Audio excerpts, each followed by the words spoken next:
sexual ethics, media, technology, history, and America's godly heritage. We talk about anything that affects your faith, your family, or your freedom. So don't go anywhere, because Point of View starts right now.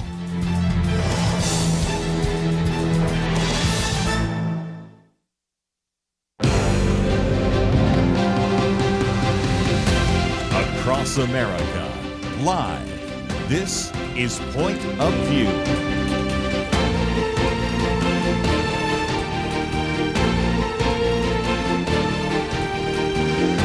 And now, Chelsey Youman. Well, welcome to the Millennial Roundtable on this beautiful Thursday afternoon. I am so excited to be hosting today as your guest host. Joining me today is Richard Lim. He is a writer, speaker, historian for the This American President podcast. And of course, you know him well because he's no stranger to the show. Thank you for coming to our show today, Richard. Good to be here, Chelsey. We have lots to talk about. We also have joining our roundtable for this first hour is Liberty McArtor. She is a writer and the host of the Know Why podcast. And she also hosts the Point of View radio talk show every now and then. Thank you for joining us again today, Liberty. Yeah, it's great to be here, Chelsey.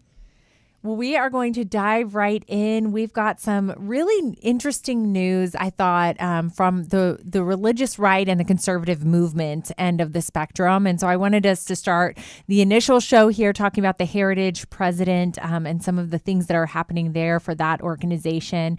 And we're also going to discuss this hour. We're going to talk about some line-stiffening freedom, some really important cases involving religious liberty rights and the ability to foster and adopt. Believe it or not, Christians are being pushed out of that arena and have been for several years now. So I think it's important we highlight that issue. And then we'll round out this first hour talking about the Californian Republican, I don't know what we're going to call it, congressional district swap. There's lots to navigate there. So I'm grateful you're with us today. But let's dive right in and start with the Heritage news. If you're not aware, Heritage Foundation is a think tank on the right. It's a conservative and I believe a faith-based Christian think tank, which is essentially a research institution. It's renowned in the policy world. They have incredible research, incredible teams, some of the most brilliant legal and conservative policy minds in the entire country.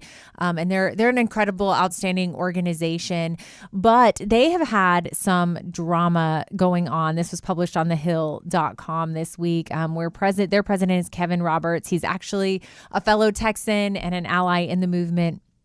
Our organizations work together closely, and he has gone under some immense criticism internally for really defending Tucker Carlson. And this, is one of those articles. I'll start with you, Richard, where I read this and thought, I don't think this article would make mainstream news if it was about an organization that didn't espouse Christian or conservative beliefs. I think that the news media loves a conservative scandal. And so that's probably one of the reasons this one is getting so much leeway in the news. And I wanted to see if you agreed with that, Richard. Oh, yeah, of course. I mean, the media is going to give a total pass to the fact that the base of the Democratic Party has gone full on communist, socialist, whatever you want to call it. And that party is undergoing, a nascent civil war.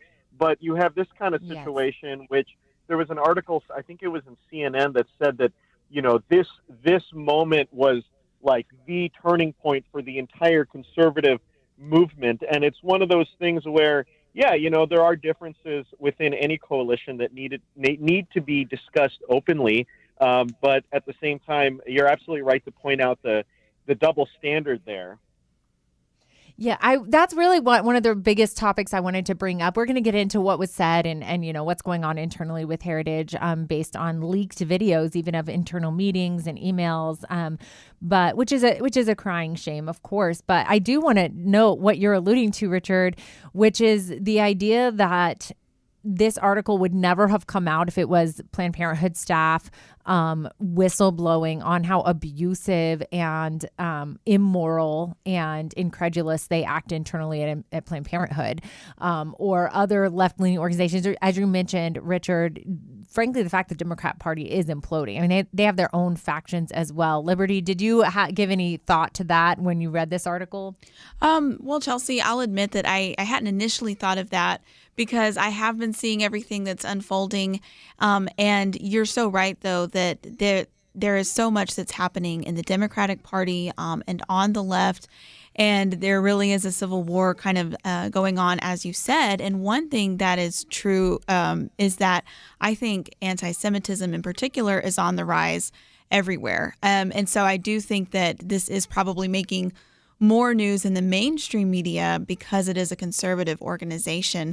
However, I would say that I hope that the conservative movement does a better job than the left has done at making sure that we do stick to principles. And so if the mainstream media wants to talk about it and make it a scandal, I guess that's par for the course. But I hope that within, among conservatives, let's have the debates, let's have the talks, and let's make sure that we are not just going to ignore the uglier side of things and people who are saying things that, are really problematic, and that we do a better job of sticking to principles so that we don't go down the same path as the Democrats have. Absolutely. Let's turn there now. We're going to talk about the underlying video that sparked the outrage from Republican politicians and really the movement as a whole. And this was when, President of Heritage Foundation, Kevin Roberts, made a statement that essentially backed Tucker Carlson. So Tucker Carlson had a commentator on his show who is well known, and I'm not throwing this word around lightly, to be anti-Semitic, and that his name is Nick Fuentes, who is gaining in notoriety and popularity. And he was on Tucker Carlson's show where they discussed a lot about Israel, of course, and the further Tucker Carlson has gone down this avenue of being non-interventionalist, saying, Americans don't need to be worrying about what's happening internationally. So too has the show taken on what I would, this is my personal opinion, describe as more anti-Semitic leanings. And he's having on a lot of voices to criticize Israel, a lot of voices, not just to criticize Israel politically, but that go a little bit deeper. And so what happened is Kevin went on and made a video publicly. He was called to essentially cancel Tucker Carlson. And he said, everyone has a responsibility to speak up. This is his quote, against the scourge of anti-Semitism, no matter the messenger. Oh, this is his apology. No, but he said that he would not cancel Carlson over the interview with Fuentes, asserting that Heritage would not bow down to the venomous coalition trying to cancel him. Well, that really didn't play well and led to a lot of outrage internally at Heritage, where employees who want to stand with Israel and back Israel's right to protect themselves against terrorist forces, it did not swing lightly. But it does highlight, Liberty, what you're alluding to, which is there's a deeper conversation for us to have here on what's happening, whether you can call it anti-Semitism or these factions on the right with real differences in opinions on Israel and American support for Israel, doesn't it, Liberty? Yeah. And I mean, just to be clear, with the interview with Tucker Carlson, and Nick Fuentes was just gushing over Stalin, Hitler, and really didn't receive any pushback. And I think that's what bothered a lot of people. And so, maybe we can discuss it a little bit more after the break, but I think cancel has become a catch-all term and I think what many people were upset about was that Kevin Roberts seemed to make his initial statement more about kind of resisting cancel culture rather than using free speech to call out something that was really problematic. That is so well said. That's a really important distinction right there, because it frames what this is actually about, which is we have a right to free speech, but we also can use that right to correctly criticize others. More when we get back after this short break.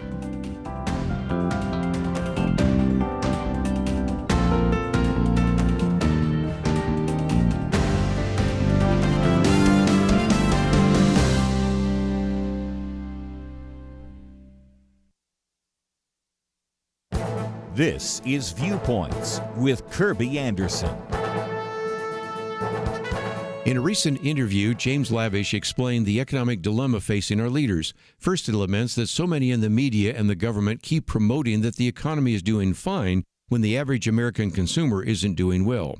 Only the people who own assets are doing well. He observed how hard it is for so many Americans to go to the grocery store and put healthy food on the table. He also observes how much Americans are cutting just to survive. They aren't going on vacations. Students wonder if they will ever pay off their student loans. And the youngest generation has essentially given up believing they can own a home. But he also points out that because of the internet and social media, they're more aware of their economic circumstances. With inflation at 2% or now 3%, they're being clipped. They feel like a frog boiling in a kettle. He says that they have become more concerning, especially since they've lost a quarter of their purchasing power since 2020. Here's the economic dilemma. American consumers want lower interest rates. Then they will have lower credit card rates and lower mortgage rates. But lowering interest rates doesn't help fight inflation. Meanwhile, the government and the Federal Reserve are trying to make sure that they can keep the economy out of a recession.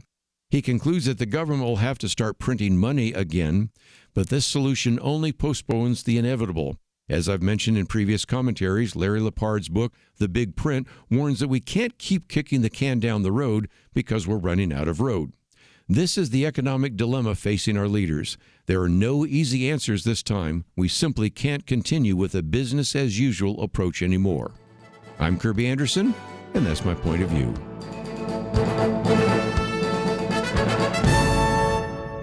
For a free booklet on a biblical view of anti-Semitism, go to viewpoints.info/anti-Semitism. Viewpoints.info/anti-Semitism.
You're listening to Point of View, your listener-supported source for truth. Welcome back to the Millennial Roundtable, where Liberty, Richard, and I are discussing. Liberty really came out with some very apt analysis here on what appears to be a scandal and really a deeper debate among conservatives about the treatment of Israel by Tucker Carlson and those discussions, non-interventionalism. But beyond that, I think, Liberty, you really honed in on something I want to tease apart, which is the deeper problem with the Nick Fuentes podcast interview on Tucker Carlson's show was the fact that Nick, as you said, gushed over Stalin and Hitler. And what we've all seen, and this what really perturbed me several years ago, was when Tucker Carlson essentially went gallivanting around Russia, and you saw him doing a little bit of a charade where he went to a grocery store and said, "Wow, look how cheap their groceries are. Their streets are so clean in Russia." And he failed, however, when he had the opportunity to interview one of the darkest communist dictators in history. One of them, Richard's probably going to fact check me on that. But instead of asking about his horrendous track record, Putin, yes, yeah, Vladimir Putin. He's not a communist, but he's an authoritarian, yes. Yes, authoritarian. Thank you, Richard, for the check. I do want your input on this. But instead of asking him about what he did in Chechnya and his war crimes and attempted genocides, instead pandered to him and pretended that he liked religious liberty. And so this is a conundrum for me as a conservative, personally, because I don't really understand this faction, it's almost like these unholy alliances where Tucker Carlson and Nick Fuentes are failing to criticize, really evil world powers and things that happen in an objective way, but are putting the full weight of their criticism on Israel. And it's a hard thing for me, Richard, to really grapple with. And I'd love to just, get your thoughts. How do you go about thinking about Israel, and then for deeper thoughts on Tucker Carlson and them and their views towards authoritarian governments? Right. Well, it's interesting because there is a debate going on right now between what constitutes anti-Semitism. Does merely criticizing Israel, does that constitute anti-Semitism? Does is that as bad as, say, denying the Holocaust? I think most people would agree that those are different degrees of, polemic opinion. But with that said, Nick Fuentes, there's no question that this guy is an anti-Semite. I mean, he's a Holocaust denier. He loves Hitler. He loves Stalin. So he's kind of hitting on all the don'ts as far as, it's one thing to hate Hitler. It's another thing that, he hates the communists and he hates the Jews, if you like both of those guys. So the whole debate about what is anti-Semitism, that doesn't even apply here because he's aligning with blatant anti-Semitism. Mm-hmm. That's what that is. And I think as Christians, our North Star is always truth, truth according to God's law, truth according to Scripture. And anti-Semitism is something that we need to stand against 100% because as Christians, we always stand for truth. And so I think the problem is that it's so easy for people with polemical opinions to veer into this. They veer into this kind of ugly, people have talked about the alt-right, and it's kind of the horseshoe theory. It's this idea that just like leftists who are obsessed with race, people on the alt-right are also obsessed with race, and that's something that they find appealing. And people have talked about the horseshoe theory that sometimes you go so far right, you end up on the left. And so I think that's one of the biggest reasons why this is such a big deal at the Heritage Foundation. I think that Roberts had the right instinct in the sense that he's trying to defend Tucker from cancel culture, but I think he was incredibly unwise to call Tucker's critics a venomous coalition, because then that's when you start getting into the field of excusing anti-Semitism, which I think is a red line that we have to draw. Right. And you can disagree with someone without canceling them, which is, Liberty, what you were beginning this segment talking about is this idea that it's too much of a catch-all term to say we're going to cancel somebody, but we should be having these discussions. Richard, you're saying so many really insightful things. And one is when you talked about how for us, the North Star is Christendom. And I've been a bit surprised by the level of not critique of Israel, because that's always kind of been under the surface. But this idea, when and how far can people criticize Israel? And what we're seeing on the left is people aligning with terrorists to want to eradicate Israel, that there be no Israel, that Gaza becomes more of a two-state solution. And these things are detrimental for so many reasons. But one is, it really highlights to me, I don't understand, other than to explain it through the spiritual realm, why Israel? Why is it Israel that can't have a home country, have a home, that can't have a temple on their own Temple Mount, on their own holy ground? You don't see this reaction or response in the entire world to any other people group.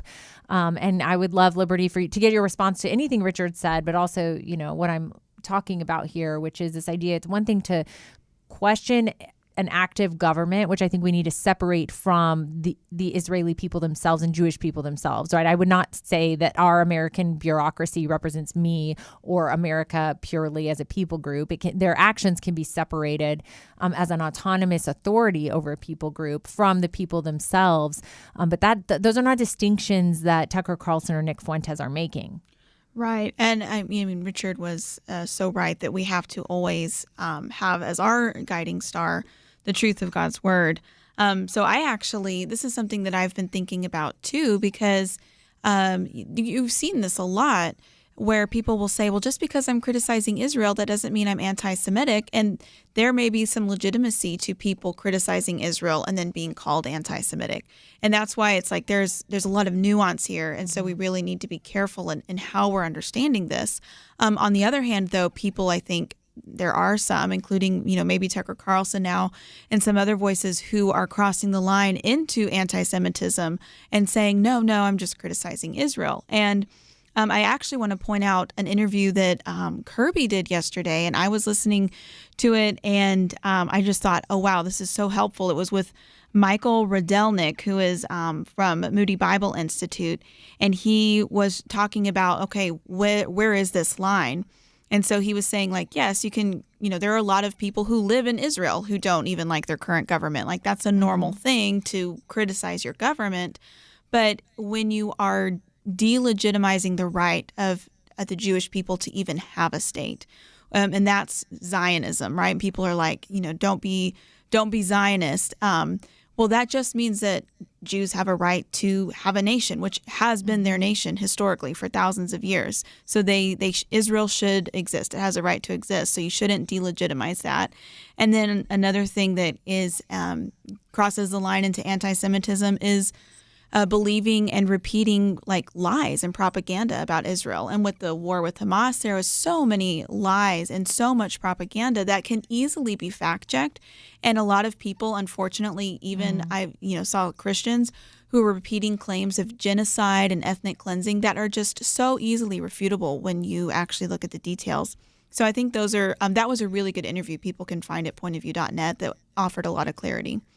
Thank you for that, Liberty. That is very, very helpful for some of us who are navigating, and there might be generational gaps here too that we should discuss. But this difference between really, like you said, believing the lies, but what we're seeing is younger generations who are having a harder time deciphering, and maybe everybody in public deciphering what's true and what's false from a war-torn region or area.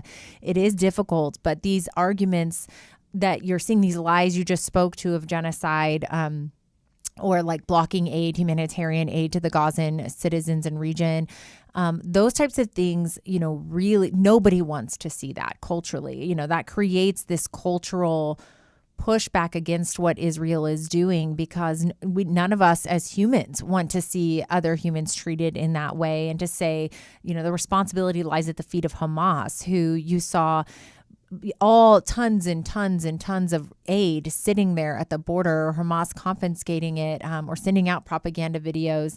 That is what war is. It does entail a PR campaign by these evil actors. And so I appreciate y'all's analysis on this. I think it's something that we need to continue having this discussion about, the right of Israel to an Israeli people to call a country and a land home, and to continue to worship in their own ways, religious freedom and freedom of expression, and then to continue to push back on these public actors who are speaking.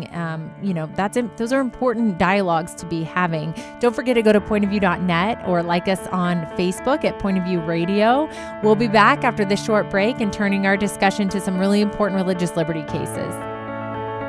Many years ago, they began saying that we live in the information age. Well, today there is so much information coming at us from every direction.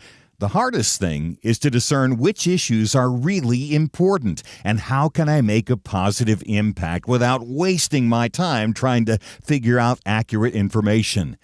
Let me give you a suggestion to help with that. Visit pointofview.net, look at the tabs across the top, find the one named Viewpoints. Kirby Anderson and others on our team are constantly watching for news to identify those issues that you really need to know about. They boil things down in a brief summary, and then you can decide if it's something on which you want to learn more and get involved. Again, when you go to pointofview.net, click on Viewpoints, you'll see exactly what I mean. You'll see the issues that we are covering right now. And when you like what you see, I honestly think you will, you can slide on over, enter your email, and get them automatically sent to your inbox each day. That's it. Take a minute now, be informed. Pointofview.net, click on Viewpoints.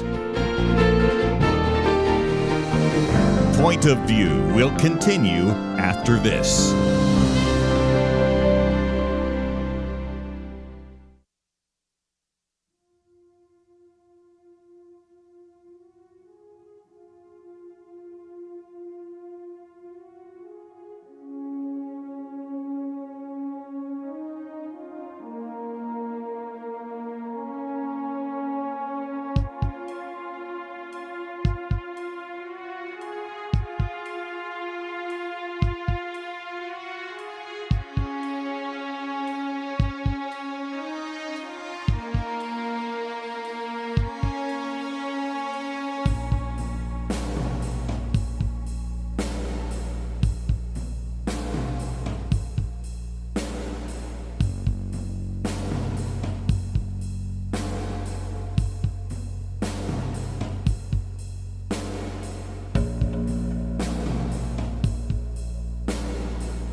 You are listening to Point of View. The opinions expressed on Point of View do not necessarily reflect the views of the management or staff of this station. And now, here again, Chelsey Youman. Well, welcome back to Thursday's Millennial Roundtable, where I am joined by Richard Lim and Liberty McArtor. Don't forget to go to pointofview.net and read on our topics today. We are turning our discussion now to discuss a really important case coming out of the U.S. Second Court of Appeals. And I wanted to highlight this case because I think we've all heard stories of, religious liberty issues and really conservatives and Christians being pushed out of the public sphere. And this is one that not only highlights that, but I think goes to show something a little bit deeper, that the left is willing to even hurt people or harm people in order to protect their ideology. So this case we're going to talk about today comes out of Vermont. It's the Woody versus Winters case. And what this case is about is two believing Christian couples with a track record of fostering and adopting children through the state of Vermont, being told they're no longer allowed to do that. And so one of the couples specifically, they for 9 years had fostered and adopted 2 of their 5 children they had fostered to adopt. And then the other couple also had a track record. And these are just couples who, importantly, just want to serve children and, be a part of the solution. Vermont specifically has at least 1,000 kids right now waiting on a foster care home. And so these are real needs for real children that are important to be met. And the state of Vermont, instead of allowing them to continue, it's not that anything ever happened with these couples to, want them to discontinue serving. Instead, they said, if you want to continue fostering through the state of Vermont, you have to be willing to not just affirm the gender ideology of Vermont and kids that come into your homes, but you have to do things like take them to LGBT parades and use their pronouns and really essentially affirm their gender dysphoria, which we know can have very damaging long-term effects on kids. And when these couples said, look, we are happy to love any kid that comes into our home, even if they are gender confused, we're going to take care of them and love them like our own, but we aren't going to take them to gay pride parades. And we're not going to affirm, the state of Vermont's views on this one. We're going to adhere to biblical views. They were stripped of the ability to take on these kiddos. And so that's what this suit is about. We'll start with you, Richard. Did you, what are your initial thoughts when you saw what the state of Vermont's the extent they're willing to go to here to keep their ideology at top? Well, I think it is just kind of an object lesson in the fact that if Christian values are not what guides this nation, something else is going to fill in the space. And in this case, it's leftism, progressivism. There's been this fiction that has been propagated by progressives and secularists, and even just people who aren't really politically affiliated, that somehow you can be religiously or philosophically neutral when you advocate for certain laws, when you interpret laws, when you enforce laws. And that's simply not the case. If the Judeo-Christian ethic is not the one that dominates our culture, something is going to take its place.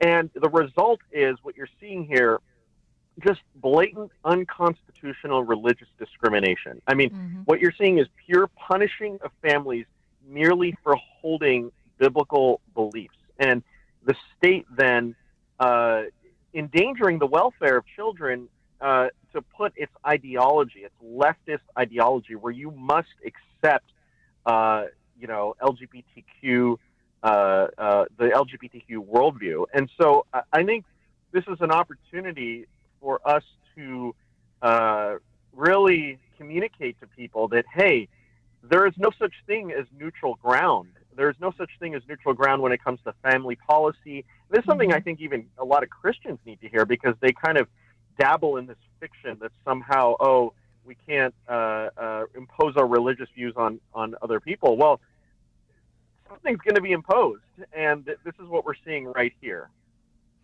You're right. It is blatantly unconstitutional. There's no question. And I think there's really solid grounds that Vermont's going to lose this one in the courts. But that's almost beside the point in many respects, because it does go to show what you're saying, Richard, that, for Christians to be able to participate, it's another example in society, to be able to even serve others in society, that they have to give up their religious beliefs in order to participate in society. And that's why these cases are so important. It's so much bigger than, okay, we're going to hammer Vermont for this. It's the fact that this is how far the ideology has come. And to say that we're going to be willing to sacrifice kids for the sake of this ideology, because they have kids boarded in the state right now. They've boarded kids in police stations, hotels, and have 1,000 kids waiting on homes right now. And they're saying we're willing to sacrifice those kiddos and their futures because they view Christian religious beliefs, biblical beliefs related to marriage, sex, gender, all of it as that abominable. And Liberty, it's just shocking to me. It is. And, my thoughts were going in the same direction as yours, Richard. And honestly, Richard was so right when he said that there is no neutral position. And so I know this is a religious discrimination case, but what it reminded me of is actually Vermont establishing a religion and saying, if you don't agree with our religion, with the state religion, which is really an idolization of the self, then you can't participate. And so I think the deeper level that we're seeing with the, extreme gender ideology is this idol of, there is no truth, there is no reality that we get from God. It's all about self and self-determination, and you can choose your identity and create that. And it's totally divorced from reality. It's resentful of biology. And so now you have the state saying, without pretending that it's secular, pretending that it's neutral, basically saying these are our beliefs, and if you don't agree with them, then you can't participate in public life. And this is, it should be, can you pass a background check? Can you go through the qualifications to provide a safe home for this child, which will hopefully be reunified with their family at some point? And that should be it. But now there is a litmus test of agreeing with what is essentially becoming the government religion, which is this self-idolization. And as Richard said, again, it's not neutral. And I think we really need to recognize it as functionally a religious belief that a lot of people are getting swept up in. It's very true. And we're seeing it localized. What we're seeing it turn into is more localized or state by state ideological makeups. So you can have a state like Vermont where their ideology is it's unconstitutional and discriminatory, but it's rooted in very liberal policies. In order to participate here, you're going to have to sign up for our belief systems, California. And you have other states like Florida at the other end of the spectrum where freedom reigns, certainly. But it's surprising to me to see this patchwork almost of over the last 10 years develop. But we do have examples, Richard, don't we, of other countries who've gone before. And I think the word is getting out more on what's happening in England and the doxing and the public. They literally have bobbies, the police force, showing up at people's homes and confiscating their cell phones. Those videos are going viral for kids tweeting or retweeting. We know the direction that this is going to go if this type of discrimination isn't stopped and engaged in now, preemptively. Right, Richard? Yes, absolutely. I think it really is the logical conclusion of so many of the so-called hate speech laws that have been enacted throughout Europe over the past several decades that essentially allow the state to determine what is acceptable speech and not acceptable speech. And so at some point, you're already putting the force of law against certain types of speech that it deems as unacceptable. And the thing is that I think when the founders understood that there's plenty of speech that I disagree with, but they understood that all speech is threatened once you start increasing the restrictions on speech. And I think at the same time it is a wake-up call that President Trump was elected last year, and in some ways we've won certain victories, but people in those red states continue to be threatened by these types of laws. And we're facing, an opponent that continues to have no regard for freedom of speech, continues to have no regard for the natural rights that are guaranteed in the Constitution. And this is the time that we have to see the threat for what it is and continue to fight legally and culturally. Absolutely. And there's really two things we can do, because it is daunting. And when we hear things like this, it just feels like a runaway train. Like, how can we ever get back to? And I don't know that we can, but what we can do is stand in the gap. And what we can do is, if you're listening to this and you've experienced this, go to adflegal.org and get legal counsel representation for free to push back against the institution. More when we get back after this break.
You're listening to Point of View, your listener-supported source for truth. This is the Millennial Roundtable on this Thursday afternoon, and we are turning our discussion to talk about California. There is news, Richard, out of your home state. I cannot wait to get your analysis of this one. California Republicans were wiped out by Proposition 50, which changed the redistricting map there. The title of this article refers to it as a coup. But essentially, voters in these former Republican districts are now going to have a blue district because Gavin Newsom and Californian voters passed Prop 50, which will result, I should say, in 5 Republican House seats being flipped to Democrat after some pretty significant gerrymandering. Of course, this is being challenged immediately in federal court there in California. But it passed by about 63% of the vote, which is considerable. Richard, what are your thoughts on your home state? Well, I'm just going to quote one of my coworkers, and I'm going to censor what he said. But basically how he described it is that the Democrats are looking to prevent the rigging of all future elections by rigging the F out of all future elections. And so, they didn't have enough of an advantage with the 43 Democrats to 9 Republicans in the California delegation. It's probably going to be 48-4 now. It's blatant gerrymandering. And there's a false equivalency between what's happening in Texas and what happened in California. In Texas, the legislature used its constitutional authority to redraw the maps after a census, as every state does.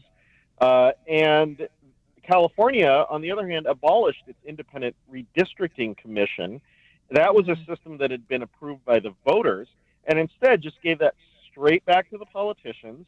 And they are basically illegally rewriting the districts according to race to boost minority districts that they hope are going to vote Democrat. Prop 50 was purely retaliatory. Texas, on the other hand, was responding to population growth, demographic changes as required by law. Prop 50 is a blatant retaliatory measure that also happens to add a little notch on Gavin Newsom's resume as he prepares to run in 2028. So this is the typical rigging of the game that we're so used to in California. And sadly, I really wish more of my fellow Californians could have seen through it.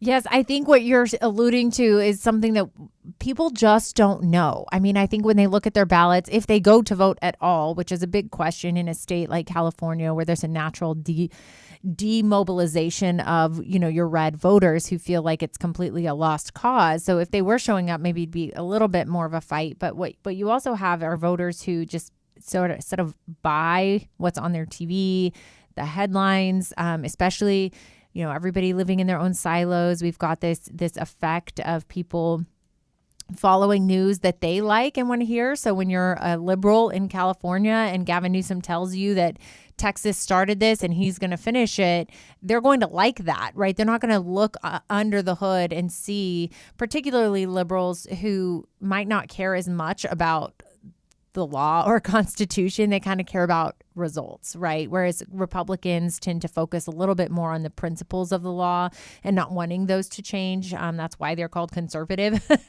But, liberals don't care about the fact that this objective committee was disbanded and instead just cared about the results, that they got 5 more seats out of this. And it might help Gavin Newsom. Liberty, what is your analysis here? Yeah, I do think that it is the retaliatory nature of it, I think, is kind of part of the deeper issue that we are seeing. And you're right that traditionally conservatives have been more principled in terms of respecting the Constitution and the laws. But I think we're entering a time where increasingly both parties are less tethered to principles and more about just, well, what are they doing? And now we need to fight back. And really, like you said, a lot of people are not going to really dig into the issue or educate themselves, or they're just going to believe what, their preferred media outlet tells them. And so what it's leading to is that if a politician can make a convincing enough case that, well, so-and-so started it and they did it first, and the only way we can win is by responding in the same way and, they're going to fight dirty, we're going to fight dirty, then that's like all you need to do, even if it's not 100% true, or if there's more nuance, like Richard was explaining with, what happened in Texas, like there was a little more nuance there.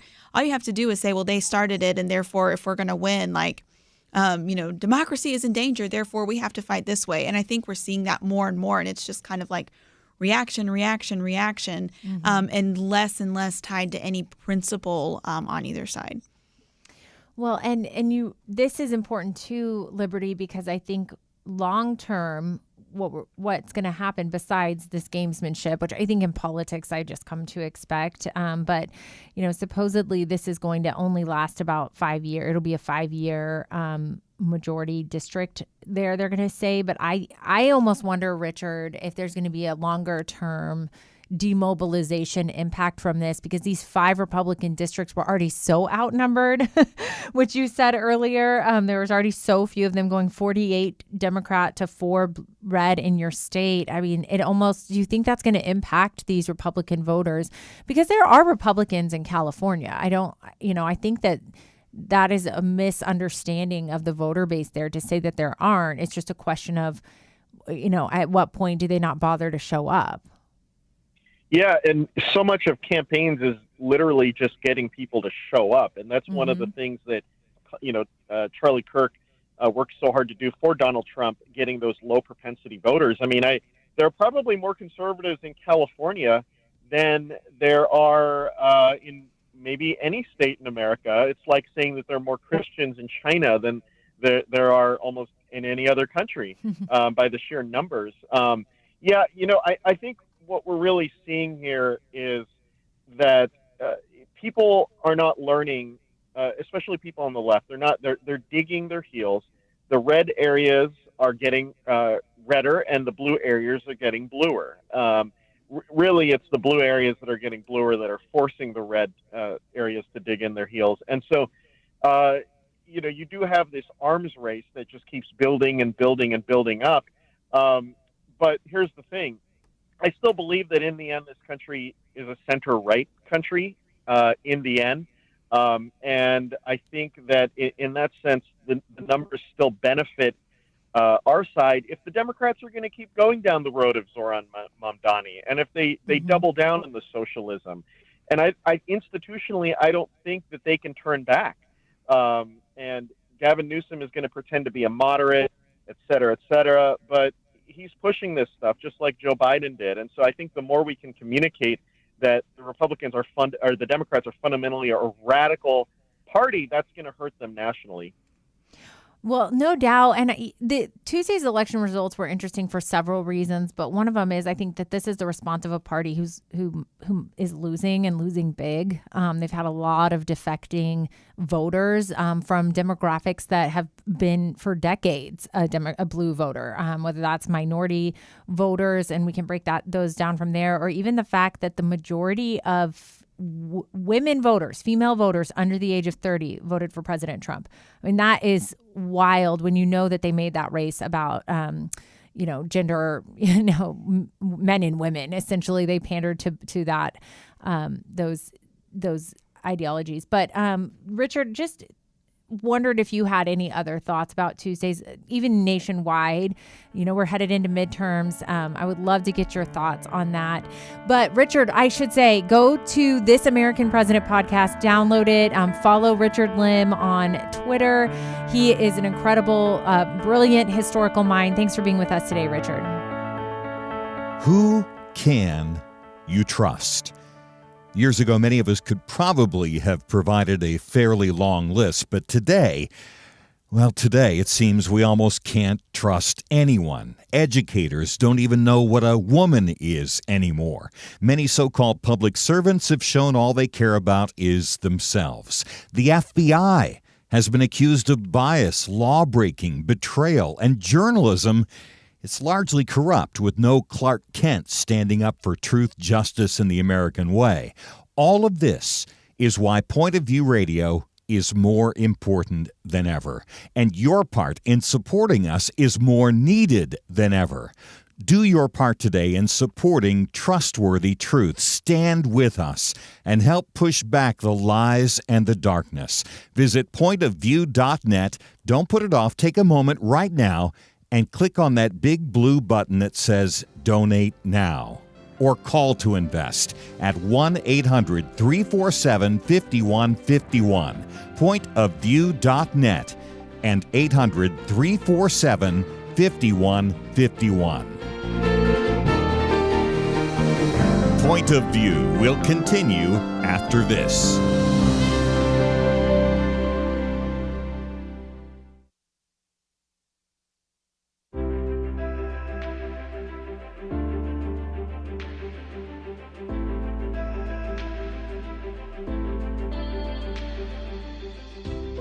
going through the stations and caught Kirby and a very interesting topic. So just listening to it, and so just by hearing the topics, I can relate to some of those topics.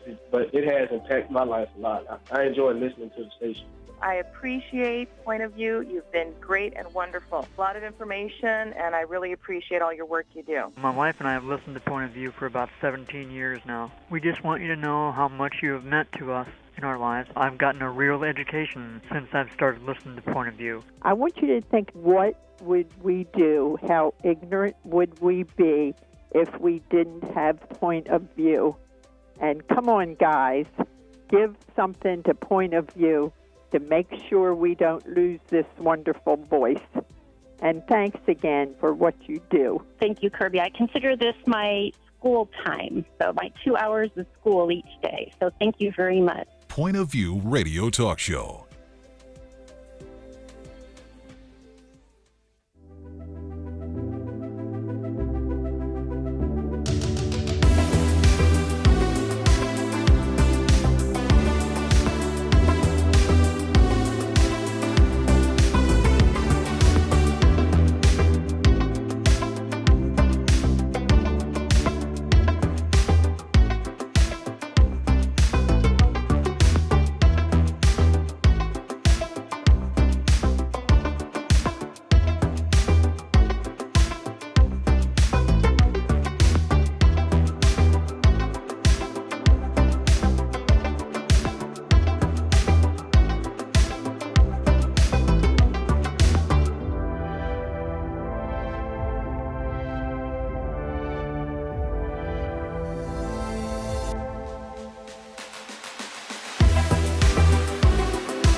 Hi, this is Kirby Anderson. You know, each day we take on the tough issues and provide a biblical perspective to them. The topics we cover are wide-ranging: apologetics, theology, prophecy, creation and evolution, intelligent design, marriage, family, child-rearing, the millennial generation, trends in society, politics, economics, business, religious liberty, the Constitution, public policy, foreign policy, military policy, tensions in the Middle East, abortion, homosexuality, pornography, sexual ethics, media, technology, history, and America's godly heritage. We talk about anything that affects your faith, your family, or your freedom. So don't go anywhere, because Point of View continues right now.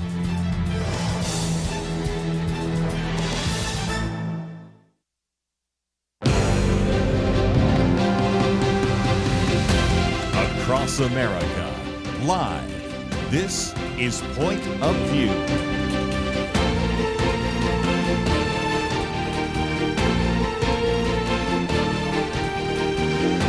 And now, Chelsey Youman.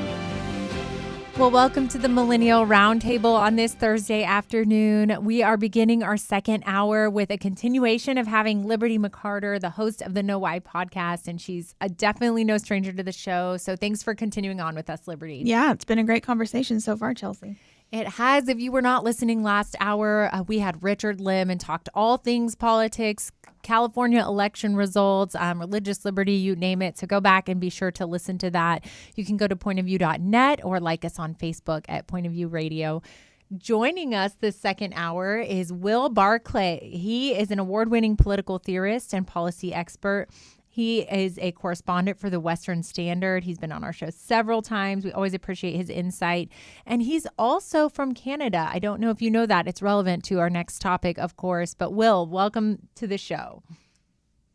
Thank you so much for having me. It's always a pleasure. Yes, well, you sent over an article that you authored. I know it was a few months ago, but it's very relevant to our conversation today, where we've really been having kind of an ongoing theme, unfortunately, regarding the doxing publicly of Christians or conservatives. I don't know. I don't use those interchangeably, of course.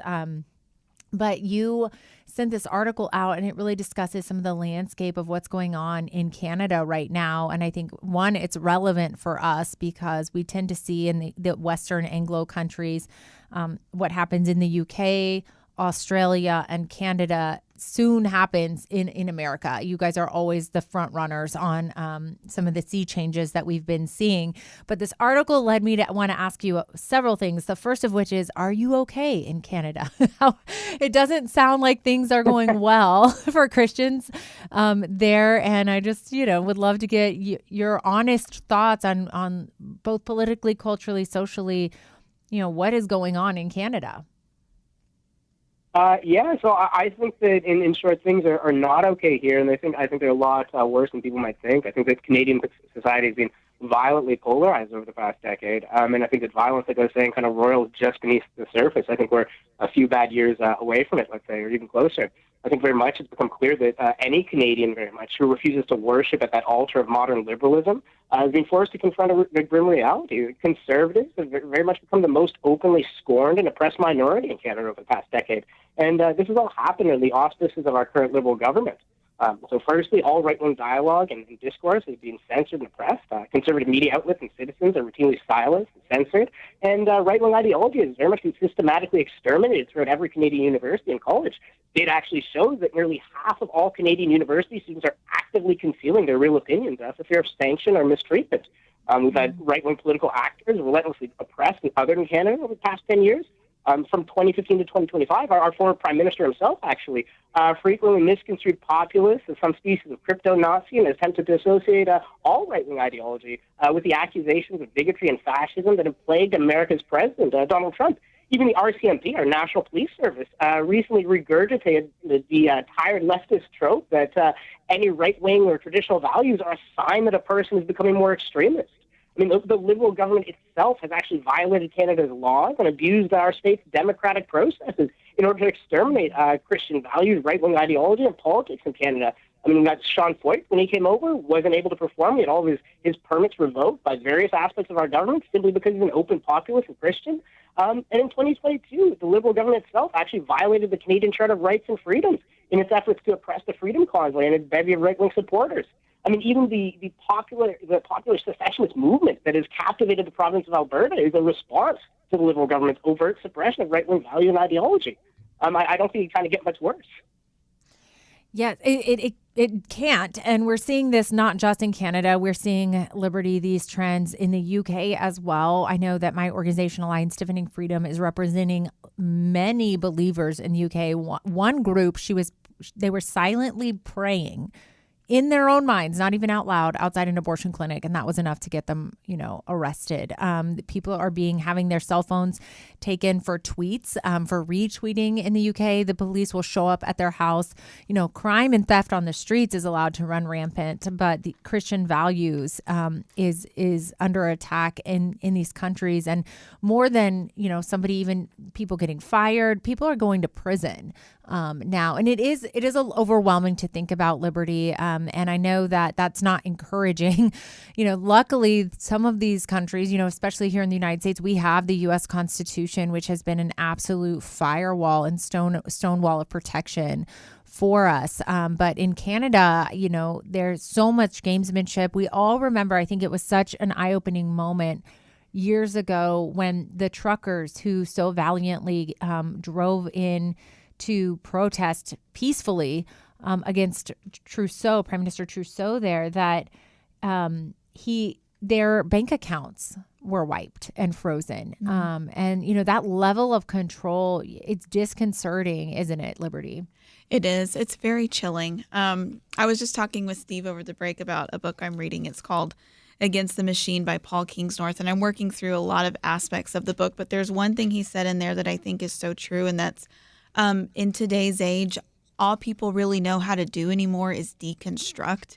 And so anything that is tradition or conservative or based in reality, as the majority, would have seen it just, a decade or so ago, is seen as being oppressive and bigoted and backwards and anti-progress. And so I know that it's a lot deeper than that, and there are more cultural and spiritual elements and political elements at play too. But I do think that we're seeing that around the world, in the West for sure, but even in other places.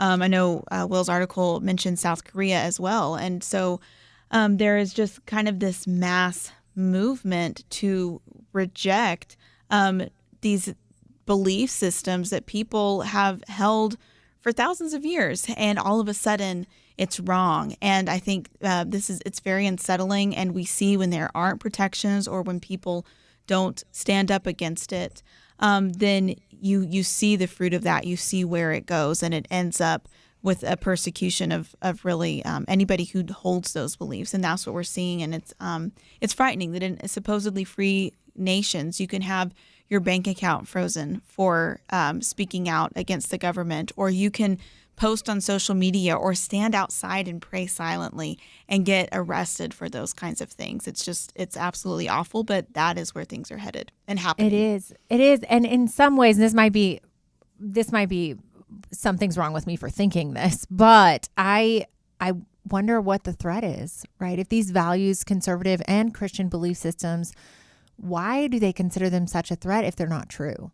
And so it's really affirming to me, actually, as someone who works in the policy space or as a believer, that we need to shine our light in the darkness, which light is the best disinfectant, even more so, all the more so. The more that someone does not want the gospel to spread, the more that we should all look at that and understand there's a truth here, and a value here, but also a threat here to their belief systems, because really ultimate truth is going to rise to the surface. I think human hearts recognize truth. I think human hearts know if you spread the gospel and you talk about the love of Christ, and the Holy Spirit is allowed to work through, and in those moments, you're going to see conversions. And it's all the more the need to double down on our values and beliefs publicly, not privately.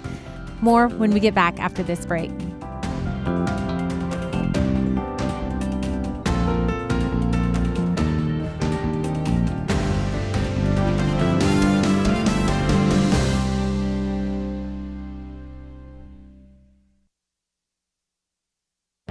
This is Viewpoints with Kirby Anderson. In a recent interview, James Lavish explained the economic dilemma facing our leaders. First, he laments that so many in the media and the government keep promoting that the economy is doing fine when the average American consumer isn't doing well. Only the people who own assets are doing well. He observed how hard it is for so many Americans to go to the grocery store and put healthy food on the table. He also observes how much Americans are cutting just to survive. They aren't going on vacations. Students wonder if they will ever pay off their student loans. And the youngest generation has essentially given up believing they can own a home. But he also points out that because of the internet and social media, they're more aware of their economic circumstances. With inflation at 2% or now 3%, they're being clipped. They feel like a frog boiling in a kettle. He says that they have become more concerning, especially since they've lost a quarter of their purchasing power since 2020. Here's the economic dilemma. American consumers want lower interest rates. Then they will have lower credit card rates and lower mortgage rates. But lowering interest rates doesn't help fight inflation. Meanwhile, the government and the Federal Reserve are trying to make sure that they can keep the economy out of a recession. He concludes that the government will have to start printing money again, but this solution only postpones the inevitable. As I've mentioned in previous commentaries, Larry Lepard's book, The Big Print, warns that we can't keep kicking the can down the road because we're running out of road. This is the economic dilemma facing our leaders. There are no easy answers this time. We simply can't continue with a business-as-usual approach anymore. I'm Kirby Anderson, and that's my point of view.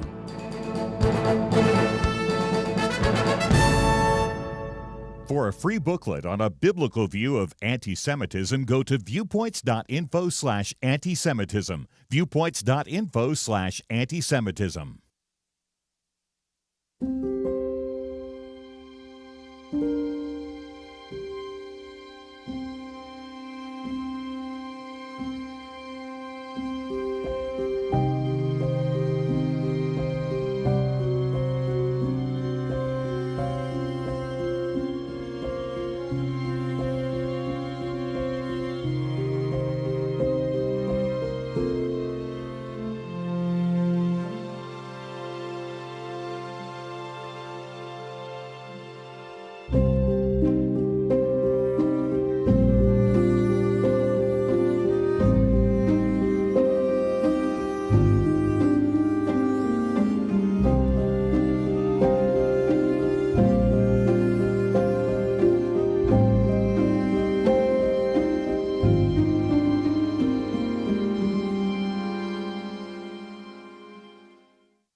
You're listening to Point of View, your listener-supported source for truth. I am co-hosting today. I've got Liberty McArtor and Will Barclay here, and we are talking about some really devastating trends that we're seeing for Christians culturally, and also for conservatives in Canada. Will, I had a question for you because you did such an amazing job in this article, which is on pointofview.net, if you want to go online and read, outlining what's going on in Canada. And I just wanted to dig a little bit deeper and say, what are you seeing in terms of pushback against some of these policies? Is pushback being done successfully in a court of law or politically? And are Christians really that outnumbered in Canada? You know, are people speaking out from a population standpoint, or do you see that there's not really light at the end of the tunnel here? So I'm never going to say there's no light at the end of the tunnel. There's always hope. And I think that's one of the wonderful things of somebody who's kind of religiously minded. You might be locked in that dark room, but off in the distance there is a light. If you don't believe in kind of, if let's say you're a modern leftist and you've rejected every notion of an a priori good and evil and truth, you're locked in that room in the dark. You don't really know how to get out of that situation. So there's definitely light at the end of the tunnel. Might be a little bit far off, but there's a light. I think in terms of responses, like I was saying before, the secessionist movement in Alberta, I would say it's very much a response, at least its current popularity, a response to the decade of liberal oppression that preceded it. The Freedom Convoy itself, I think it's as much as it was a response to COVID, I don't think you get the Freedom Convoy without the decade, again, of liberal oppression that preceded it. But I do think that we are certainly in a dire state here.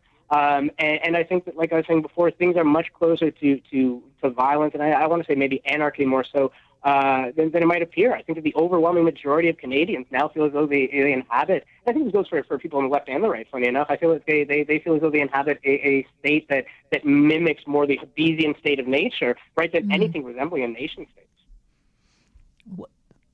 Well said. Well said. It reminds me of, the next topic that we're turning to, which it dovetails perfectly into what we're discussing, because we started this hour mentioning this is not exclusive to Canada. It's really Western nations as a whole have taken this turn, and Western nations that were founded on core principles of human rights, that human rights are God-given and granted, not government-given and granted. And for those reasons, our constitutions and laws are meant to protect us from government encroachment, that we possess the rights and the government is trying to take them away, not the other way around, which I think a lot of liberals adhere to, which is the government grants us our rights. And when I'm thinking of this, I'm a little off track right now, but I'm focusing in on this article about a Finnish politician, and she's going to court, and I'm saying that correctly, going to court over a Bible verse that she tweeted. She is the Finnish politician. Her name is Pavi Räsänen, and I'm not saying that correctly, I'm sure, but she was prosecuted because she retweeted a Bible verse, and that's going to the Finland Supreme Court. That is so wild to me for so many reasons. And this is something we're also seeing in Europe. I went to a conference where we were discussing that they are utilizing the internet and social media platforms in new surveillance ways. Okay, so this is very important because the surveillance state is expanding. We know that because you can't even go out of Walmart. I read a story this week without someone's face scan. They didn't purchase anything and received an email just walking out, "Thank you for your visit to Walmart." And that was done through facial recognition technology. So you can't go through the drive-through at McDonald's without your license plate. And this is a mass surveillance state, and social media platforms are no exception.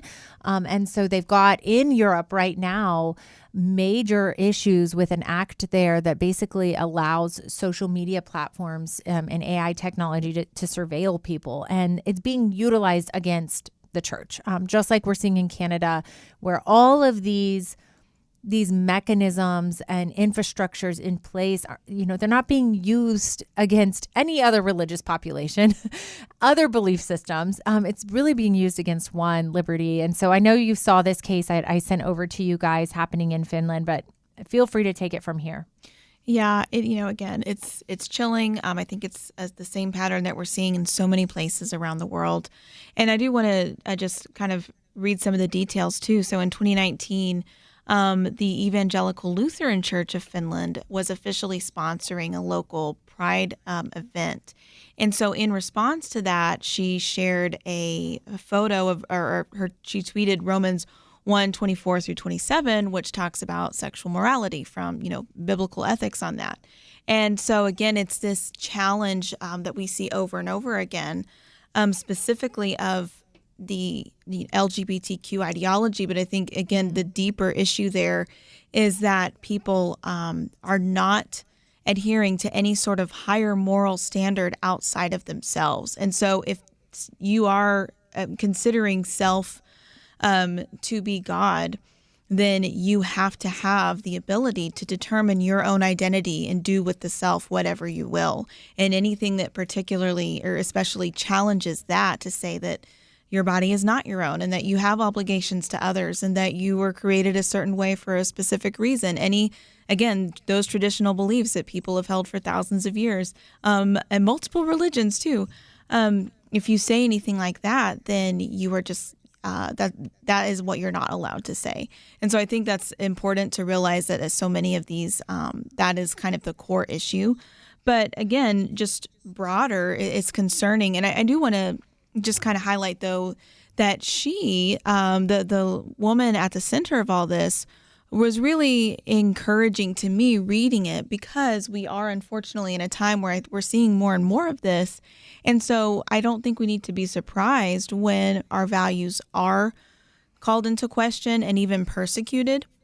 Mm-hmm. But she's staying positive, and she is using it as an example to stand up for her values, to talk about her beliefs. She's actually been able to witness to others and, again, share that light. And so it's like we need to stand up for freedom and push back against that. But at the same time, realize, okay, when we are in that situation, which we very well may be, now here's an opportunity to let the light shine in the darkness. And so I thought that was worth highlighting too. It is, absolutely. Quickly before our break, Will, I wanted to end thinking through, as Christians, what we can do outside of the political realm or the legal realm, which is certainly important to lean into, but it's to continue to speak truth in love, and to continue to like you said, let our light shine, but also spread the gospel, and using these platforms and opportunities, as Paul did when he sat in prison and drafted the Bible that was spirit-filled. These are opportunities to use these platforms and situations to point to Christ, right, Will? Yeah, absolutely. And one thing I think we can take away from the story that's really encouraging, like Liberty said, is she actually converted someone who contacted her in 2019 expressing anger at her biblical beliefs. She converted this atheist into a Christian. And that was something that I think we really can't forget in all of this. I think, though, that you guys are exactly right. What we've seen is that Christian religious values, conservatives, they've been relentlessly oppressed all over Europe. But I think in a way, like you said before, we really want to be looking at the UK right now. I think it's 30 people every day are arrested for petty offenses like retweeting comments and offensive cartoons. And the USA's Department of State itself actually recently condemned the UK, explicitly confirmed that America is actually monitoring many buffer zone cases in the UK, as well as other acts of censorship throughout Europe, and that the UK's persecution of silent prayer represents not only an egregious violation of the fundamental right to free speech and religious liberty, but also a concerning departure from the shared values that ought to underpin U.S.-UK relations. I think what we're seeing, to be honest, is that post-2016 and the advent of the Trump era, conservatives have very much become the most openly oppressed minority all over the world. Christians, conservatives, like you said, we can't really use them interchangeably, but I think in this case they do go hand in hand. And that violence against Christians and conservatives, persecution, has become very much the most openly accepted hate crime of the modern era. Mm-hmm. You're absolutely right about that. And to see so many courage begets courage, and to see so many brave believers stepping forward and not backing down and walking into these callings. I'll leave with this quote from our client at ADF, this Finnish politician. She says, "The more we are silent about these controversial issues, the narrower becomes the space for these freedoms. It is not in vain to be in this process. It is not in vain to defend freedom of speech and freedom of faith. It is not in vain to defend the biblical teachings." I thought that was so beautifully and well said, and an important message to all of us. I know we're talking a lot today about what's going on in the world, but there are answers here, and it's going to be rooted in our faith and drawing from that deep well of strength, and that the gospel spreading is on the rise. Biblical downloads, Bible purchases are up. This is not in vain, as she mentioned. Don't go anywhere. We'll be back after this short break.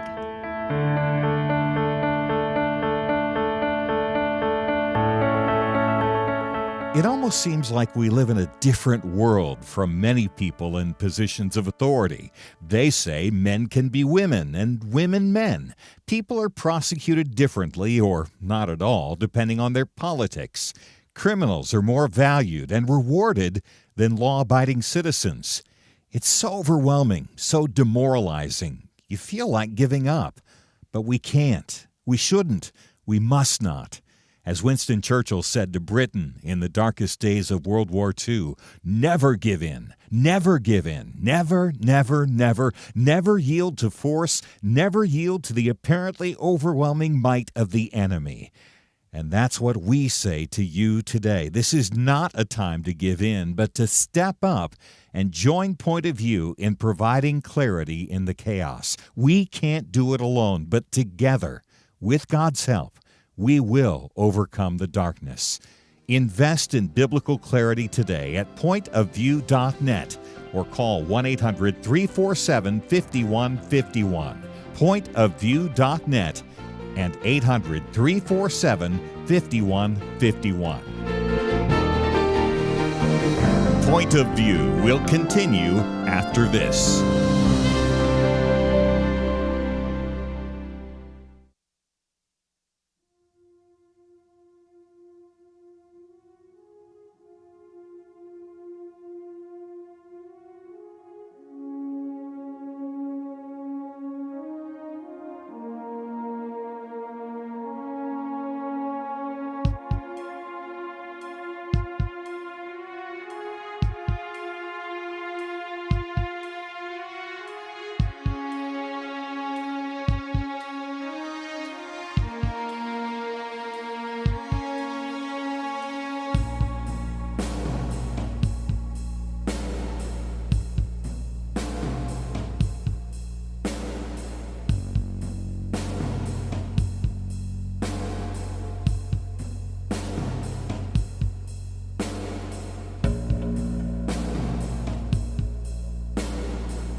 You are listening to Point of View.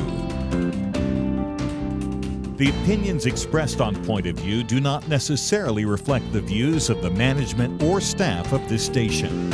And now, here again, Chelsey Youman.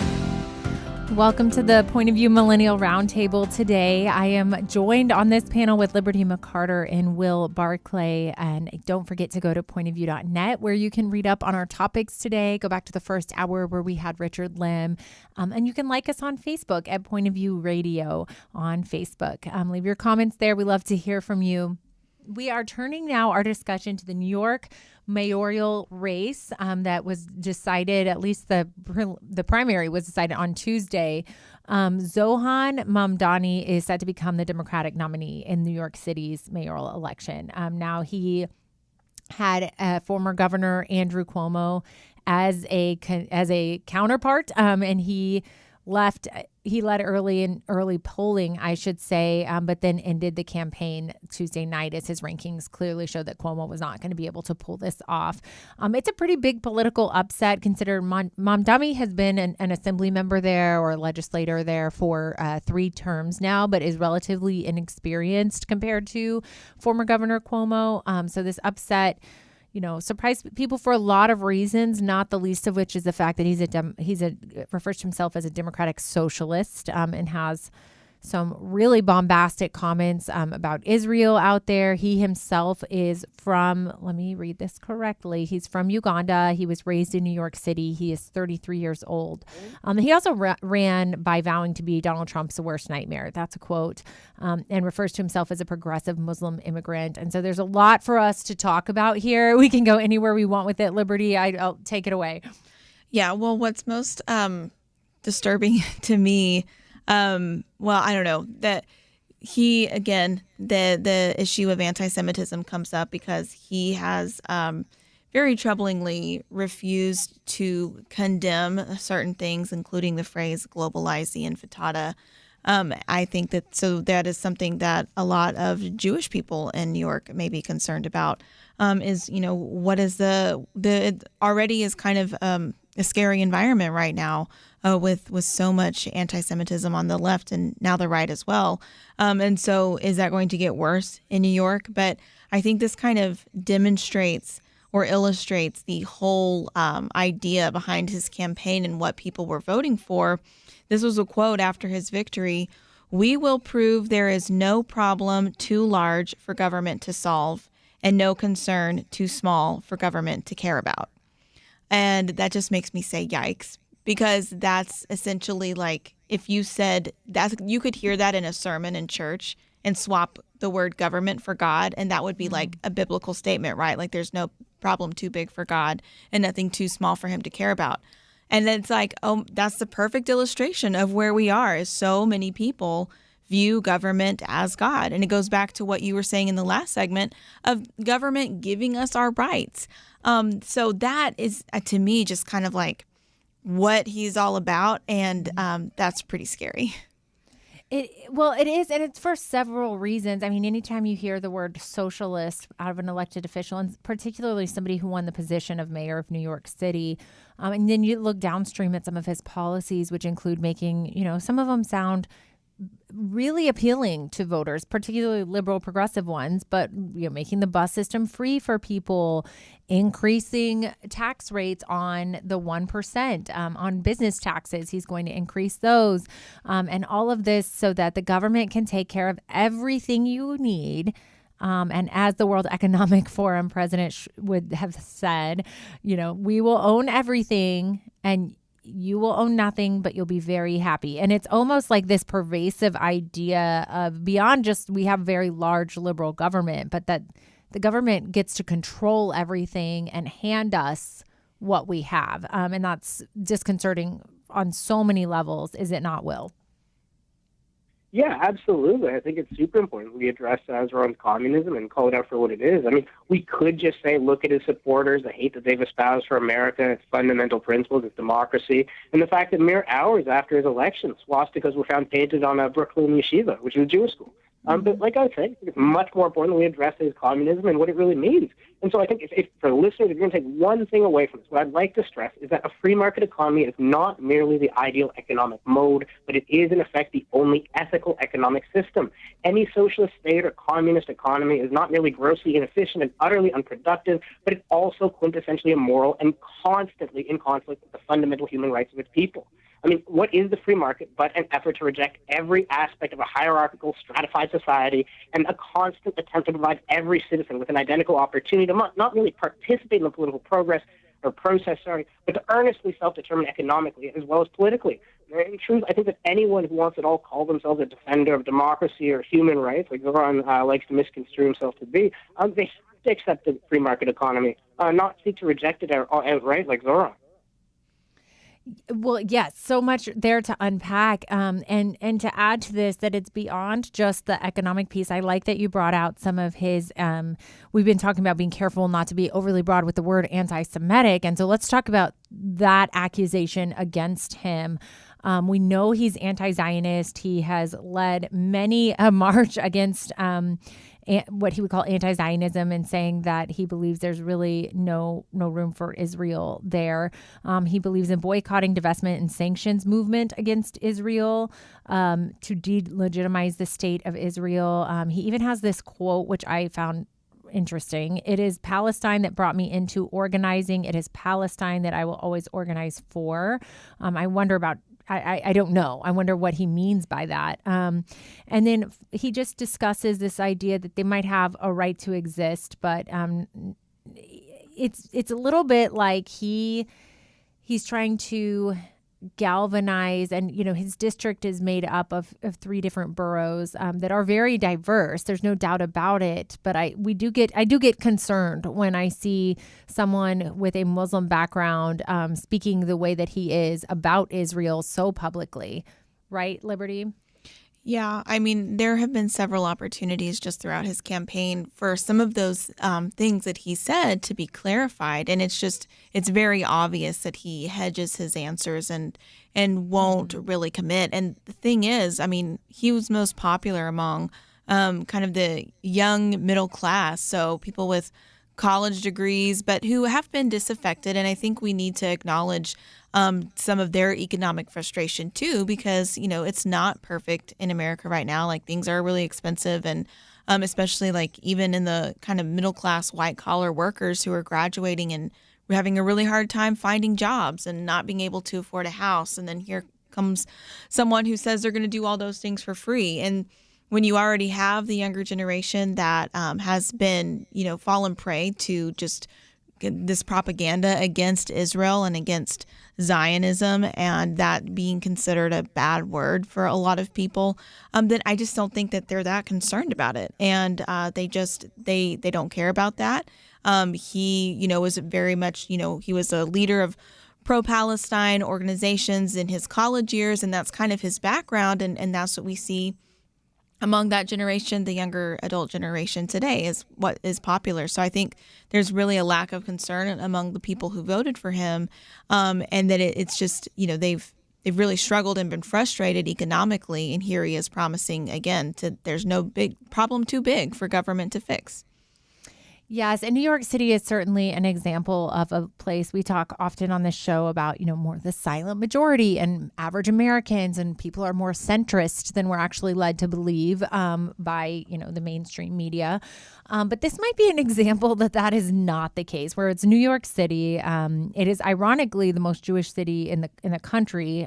So I think voters should have been really paying attention to what his views towards Jewish individuals are. I don't know what they are personally, but to say that New York City is very liberal, obviously, it does not surprise me that they would elect a Democrat socialist. What was a bit surprising to me was his donor base. And so this came out in the Time article that he had 20,000 New Yorkers contribute to his donor campaign, averaging $80, which breaks fundraising records. It's unbelievable. And you had, former Governor Andrew Cuomo as his who he was challenging against. And so that shows a significant grassroots momentum to his ideas and to him as a person, maybe as a personality. Perhaps it is populist based because he is a large personality. But he used a lot of online campaign. He paid a lot of influencers, and it landed him this. Now he goes on to continue in his next round of the race, but his opponent is likely he's pretty much the shoe-in at this point. And so he's a personality to watch. It was interesting, the election results on Tuesday. I know we talked last hour about California and Prop 50, which will allow there to be 5 Republican seats in Congress swapped out for 5 Democrat ones. So don't forget to go back last hour and listen to our analysis there with Richard Lim. But we have a lot to be watching and looking at. Certainly, when these races, you have such interesting individuals winning, no doubt. Don't go anywhere. We'll be back after this break.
You're listening to Point of View, your listener-supported source for truth.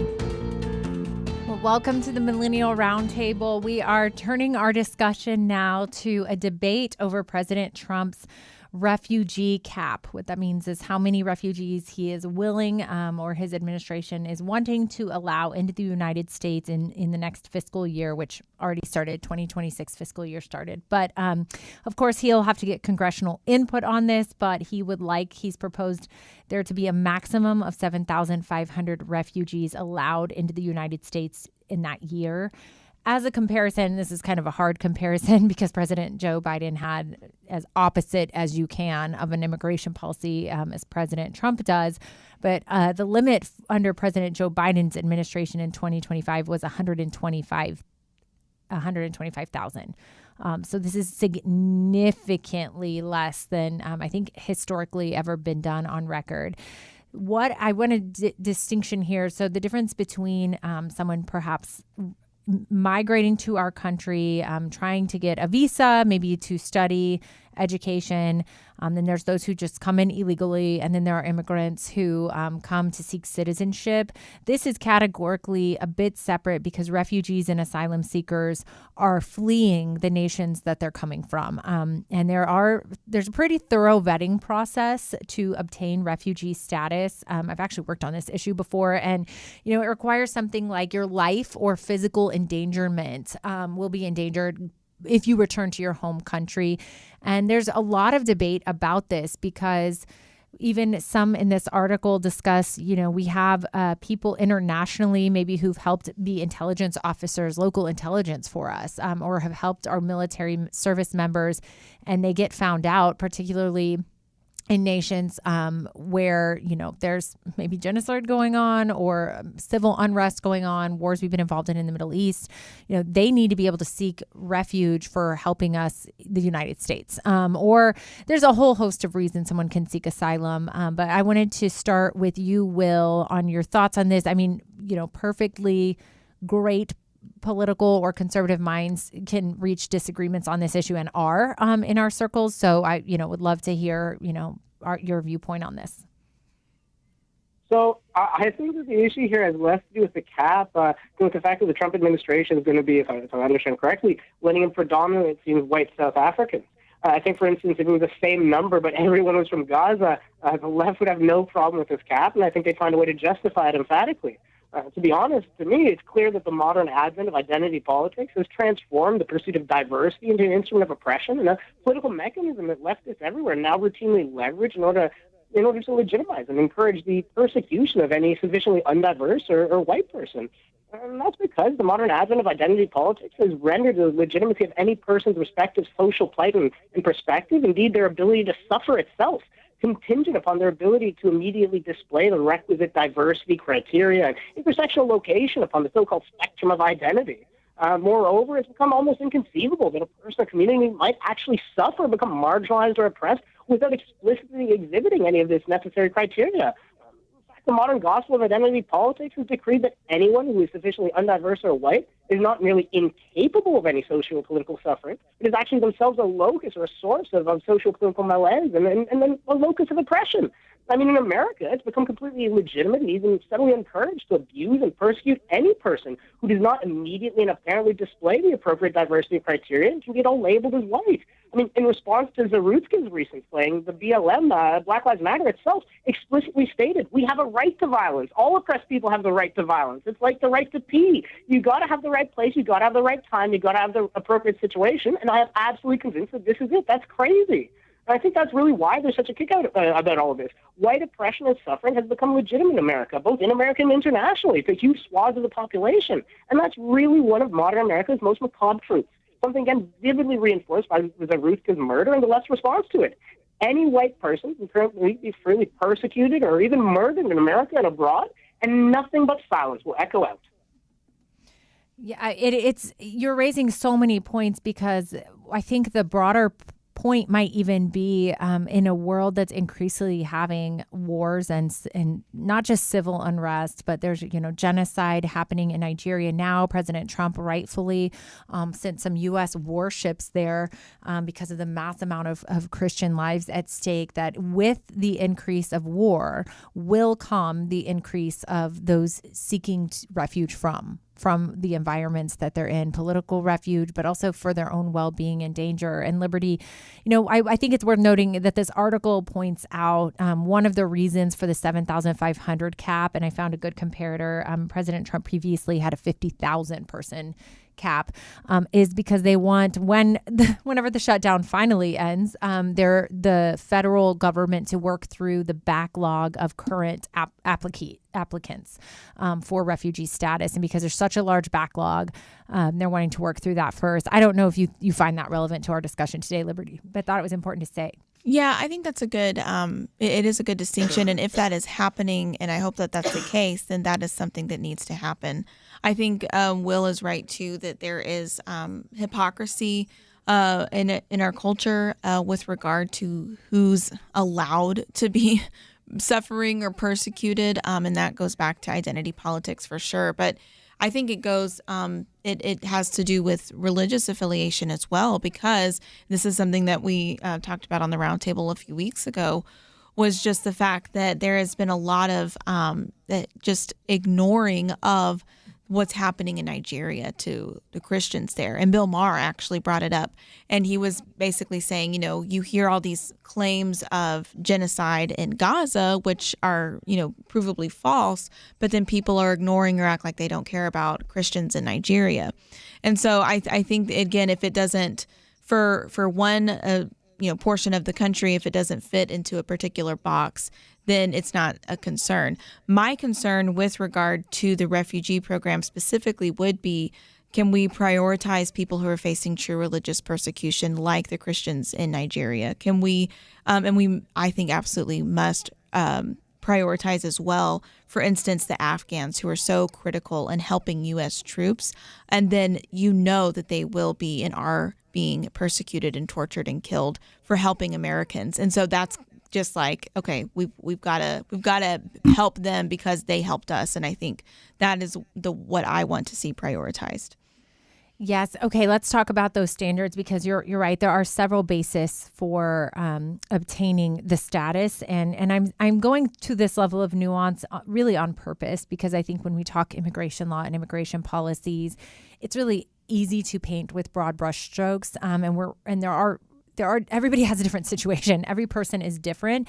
And so there are categories of immigration status. And this is a category specifically that's not someone illegally crossing the border who can be deported on the spot. It is not somebody who is getting a visa for educational purposes or a work visa to work here. It's not someone they might ultimately get citizen status, but not someone who's immigrating to become a citizen.